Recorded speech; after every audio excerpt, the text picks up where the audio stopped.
श्रीराम समर्थ.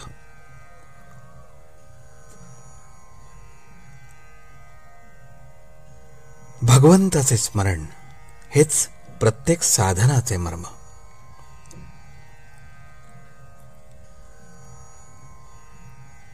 एका गावाहून 2 सरकारी बैलगाड्या निघाल्या. एका बैलगाडीत सोन्याची नाणी असलेल्या पिशव्या होत्या आणि दुसऱ्या गाडीत बांधकामाचे दगड होते. सबंध दिवसभर प्रवास करून त्या बैलगाड्या तालुक्याच्या ठिकाणी पोचल्यावर गाडीवानांनी गाड्या सोडल्या, सोने आणि दगड अधिकाऱ्यांच्या हवाली केले आणि दोन्ही गाड्यांच्या बैलांना कडबास घातला. तसे भगवंताच्या दृष्टीने विद्वान आणि अडाणी दोघेही सारखेच.